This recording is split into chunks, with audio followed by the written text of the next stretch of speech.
आशा करते हैं आप सब घर में होंगे, सुरक्षित होंगे। स्वागत है दोस्तों आप सभी का तहे दिल से आपके अपने YouTube चैनल पे, जहाँ पे हम लोग महाभारत युद्ध की एक सीरीज चला रहे हैं, जिसमें हर एक दिन किस वीर ने वीरता दिखाई, किस वीर ने सर्वोच्च युद्ध कौशल का परिचय दिया, किस वीर ने अपना सर्वोच्च निछावर किया, उसके बारे में विस्तृत जानकारी ले रहे हैं। दोस्तों, महाभारत युद्ध जो कि 18 दिनों तक चली, आज हम 14वें दिन पहुंच चुके हैं और आज हम 14वें दिन जानेंगे कि युद्ध भूमि का क्या हाल था। तो चलिए वीडियो को स्टार्ट करते हैं। आज का बहुत ही ज्यादा मनोरंजक होने वाला, आप सभी के लिए बहुत ही ज्यादा लाभदायक होने वाला है। तो आप सभी से मेरा निवेदन है कि वीडियो को अंत तक देखें। तो चलिए वीडियो को स्टार्ट करते हैं। वीडियो को स्टार्ट करने से पहले मेरा आप सभी से निवेदन है कि आप अपने YouTube चैनल को लाइक, शेयर और सब्सक्राइब जरूर कर दें और इसे ज्यादा से ज्यादा लोगों तक पहुंचाएं। तो चलिए वीडियो को स्टार्ट करते हैं। तो आज हम लोग महाभारत युद्ध दोस्तों जो कि 18 दिनों तक चली, हर एक दिन के बारे में हम लोग अच्छे से जानकारी ले रहे हैं। आज हम 14वें दिन पहुंच चुके हैं दोस्तों, और आज हम 14वें दिन जानेंगे कि युद्ध क्षेत्र का क्या हाल था। तो चलिए चलते हैं। तो दोस्तों, हर एक दिन हम आपको व्यू रचना के बारे में बताते हैं। ये वही व्यू रचना जिसको हम लोग इंग्लिश में आर्मी फॉर्मेशन कहते हैं। हर एक युद्ध एक नीति से लड़ी जाती है, एक स्ट्रेटेजी से लड़ी जाती है, तभी आप जीत सकते हैं, उसमें विजय प्राप्त कर सकते हैं, अन्यथा आपकी हार निश्चित है। ये महाभारत युद्ध 5000 साल पहले हुई है दोस्तों, और तब भी ये व्यू रचना, ये आर्मी फॉर्मेशन हुआ करती थी, जो कि आज भी होती है। तो चलिए आज हम 14वें दिन के बारे में बात करते हैं कि 14वें दिन व्यू रचना कौन सी थी।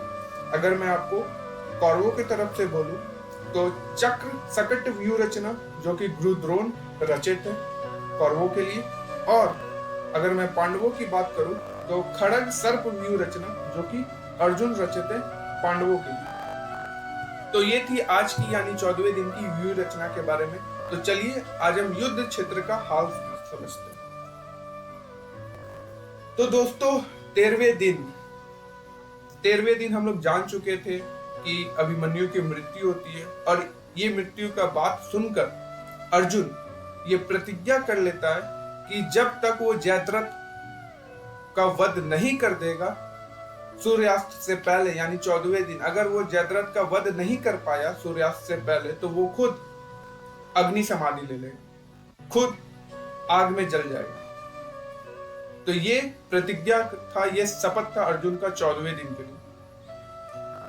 इसमें कौरव लोग बहुत खुश होते हैं दोस्तों, बहुत ज्यादा। दुर्योधन मंद बुद्धि और भी ज्यादा खुश होता है। वो सोचता है, अरे भाई अर्जुन, ये तूने क्या कर दिया, ये तूने कैसा प्रतिज्ञा ले लिया। वो सोचा कि अगर हम लोग जयद्रथ को छुपा ले, बचा ले, जाने ही ना दे तो कैसा होगा, जयद्रथ मिलेगा ही नहीं तो अर्जुन मारेगा किसे। पर मैं दोस्तों आप सबको मैं बता देना चाहता हूं कि उस समय की जो नियम, जो रूल, जो रेगुलेशन थी युद्ध लड़ने की, वो आज की जैसी नहीं है दोस्तों कि चलो युद्ध अगर हमको बचना है तो हम युद्ध भूमि में जाएंगे ही नहीं। जी नहीं दोस्तों, वैसा नहीं था। जयद्रथ गया था, जयद्रथ को जाना था, जयद्रथ पहुंचा था युद्ध क्षेत्र, परंतु गुरुद्रोण और दुर्योधन ने जो व्यू रचना की थी, गुरुद्रोण ने जो व्यू रचना की थी, उसमें सबसे अंतिम में जयद्रथ को रखा था। कायरों की भांति युद्ध नहीं हुई थी।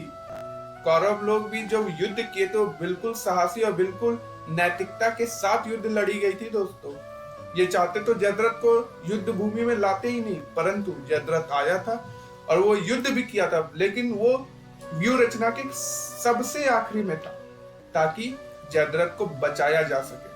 अगर अर्जुन को या किसी को भी, कोई भी पांडवों को अगर जयद्रथ तक पहुंचना है तो उसे पूरी व्यू रचना को भेदना पड़ेगा दोस्तों। आप समझिए कि उसको पूरी की पूरी व्यू रचना को तहस नहस करना पड़ेगा, तब वो जाके जयद्रथ तक पहुंच पाएगा, तब उसका वध हो पाएगा, जो कि असंभव था। रास्ते में गुरुद्रोण है, कर्ण है, भूरिश्रवा है, बहुत सारे अनेक महारथी हैं कौरवों की तरफ से भी, और ये आश्वासन स्वयं गुरुद्रोण देते हैं दुर्योधन को। दुर्योधन काफी खुश, चलो भैया आज तो अर्जुन गया, आज तो अर्जुन अग्नि समाधि लिया, आज तो कौरवों की जीत पक्की, क्योंकि गुरुद्रोण आश्वस्त कर दिए दुर्योधन को। अगर मैं आपको दूसरी तरफ युद्ध जो चल रहा था उसमें अगर मैं आपकी बात करूं तो भूरिश्रवा सात्विकी को मारना चाहता था। याद कीजिए दोस्तों, ये वही भूरिश्रवा है जो सात्विकी के 10 बेटों को मारा था।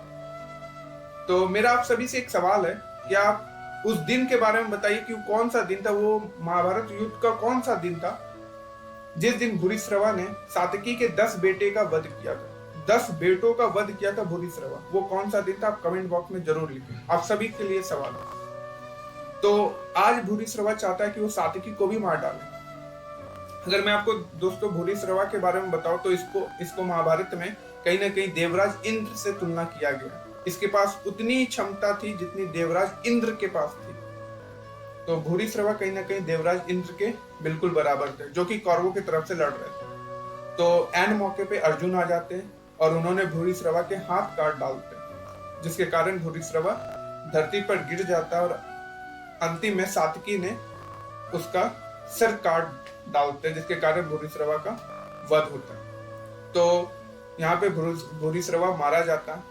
इधर गुरुद्रोण द्रुपद और विराट को मार डालते हैं। दोस्तों मैं आपको बता चुका हूं कि द्रुपद यही है, द्रौपदी का भाई द्रुपद, और विराट, क्या बोलूं विराट के बारे में, जैसा नाम वैसा काम भी दोस्तों। तो विराट अगर मैं आपको बताऊं तो एक इतिहास की भी बात है आप सबों के लिए, और ये जानकारी की भी बात है कि इतिहास में हमारे 16 महाजनपद थे, और 16 महाजनपद में से एक महाजनपद का नाम मत्स्य था, और उस मत्स्य का राजधानी विराट नगर था, क्योंकि उस मत्स्य का राजा विराट था। तो उन्हीं के नाम पे उनकी राजधानी भी विराट नगर पड़ी।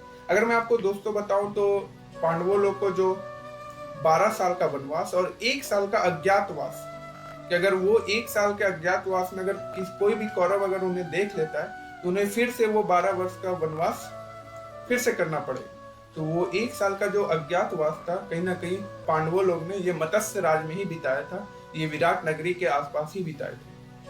तो ये थे विराट, जो कि पांडवों का भरपूर समर्थन करते थे और अंतिम क्षण तक ये पांडवों के साथ रहे। तो इधर युद्ध का ये हाल था।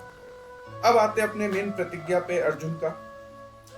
तो दोस्तों यहाँ पे फिर से श्री कृष्ण हरि नारायण का माया सामने आता है। श्री कृष्ण अपने सुदर्शन चक्र से सूर्य को ढक लेते हैं, सूर्य पे ग्रहण लगा देते हैं, जिसके कारण सबको लगता है कि सूर्य अस्त हो गया। कौरव लोग, दुर्योधन, अनेक उनके भाई बंधु, गुरुद्रोण, सब कोई खुशी उल्लास मनाते हैं। सब कोई सोचते हैं कि अब मजा आएगा, अब देखेंगे कि अर्जुन कैसे अग्नि समाधि लेता है। इधर अर्जुन, सारे पांडव लोग निराश होते हैं। अर्जुन भी अपना अग्नि समाधि की तैयारी करने लगता है, उसको जो जो चाहिए लकड़ी उसकी इकट्ठा करने लगता है कि वो अग्नि समाधि अब लेगा। इधर से जो वो जयद्रथ को कौरव लोग छुपाए थे, जयद्रथ भी एकदम हर्षोल्लास से सामने आता है कि अब वो देखेगा कि अर्जुन कैसे अग्नि समाधि लेता, बहुत मजा आएगा। सब कोई बहुत खुश, कौरव लोग बहुत खुश, बहुत मजा आने वाला है अर्जुन को समाधि लेते देखते हुए। परंतु ये सब तो श्री हरि नारायण का माया था। श्री कृष्ण अर्जुन को इशारा करते हैं, जयद्रथ जैसे ही सामने आता है वो अपना सुदर्शन चक्र वापस ले लेते हैं, जिसके कारण सूर्य फिर से अपनी उसी तेज के साथ चमकने लगता है। जैसे ही सूर्य चमक उठता है तब फिर से देखते हैं कि अभी तो सूर्य अस्त हुआ ही नहीं था, और इसी समय तुरंत अर्जुन सबको रौंदते हुए कृष्ण द्वारा किए गए सदम सूर्य अस्त के कारण बाहर आए जयद्रथ को मारकर उसका मस्तक उसके पिता के गोद में गिरा देते हैं। अगर मैं आपको दोस्तों बताऊं तो जयद्रथ के पिता एक ऋषि थे, और उनको अगर मैं बोलूं तो वो जयद्रथ को श्राप या फिर आप वरदान बोल लीजिए कि जो भी जयद्रथ का सर धरती पर गिराएगा उसका स्वयं सर 100 हिस्सों में फट जाएगा। तो इसीलिए जयद्रथ का सर सीधे अर्जुन अपने तीर से उसके पिता के गोद में गिराते, और जैसे ही उसका सिर देखते उसके पिता, वो तुरंत खड़ा उठते आश्चर्यचकित होकर, और जैसे ही वह सिर जमीन पे गिरता, स्वयं जयद्रथ के पिता का भी सर 100 हिस्सों में विभाजित हो जाता, उनका मस्तक स्वयं फट जाता। तो अगर मैं पांडव पक्ष की क्षति के बारे में बताऊं तो द्रुपद और विराट जो कि बहुत ही अच्छे महारथी, उनका वध होता है। और कौरव पक्ष की क्षति के बारे में बताओ तो जयद्रथ और भगदत्त दोनों यहाँ पे दोनों का वध होता है। तो 14वें दिन जो प्रतिज्ञा ली थी अर्जुन ने 13वें दिन, वो बखूबी पूरा करते हैं और पांडवों लोग का कहीं ना कहीं सारा चीज मनोकामना वो धीरे धीरे पूर्ण होता दिख रहा था। तो ये था 14वें दिन का। अगर मैं आपको एक दृश्य दिखाऊं तो ये है वो जयद्रथ का दृश्य, जो कि अर्जुन अपने वाहन से जयद्रथ का सर काट के सीधे उसके पिता के गोद में पहुंचाते हैं। तो ये वो दृश्य था। तो ये था अगर मैं कौन सा पक्ष मजबूत रहा। तो दोस्तों ये सब आप सब अवगत होंगे कि आज कौन सा पक्ष मजबूत था। तो ये बिल्कुल पांडव पक्ष मजबूत था, जिसके साथ स्वयं श्री धर्म है, नारायण है, श्री हरि है, तो वो पक्ष कैसे कमजोर हो सकता है। तो ये था 14वें दिन का हाल। आप अगर 15वें दिन का हाल जानना चाहते हैं, 15वें दिन की सीरीज हम लोग जल्द ही लाएंगे। आप अब अपने YouTube चैनल के साथ बने रहे, देखते रहे। हम लोग जल्द ही 15वें दिन की भी सीरीज लाएंगे। तब तक के लिए आप घर में रहें, सुरक्षित रहें। जय श्री कृष्ण।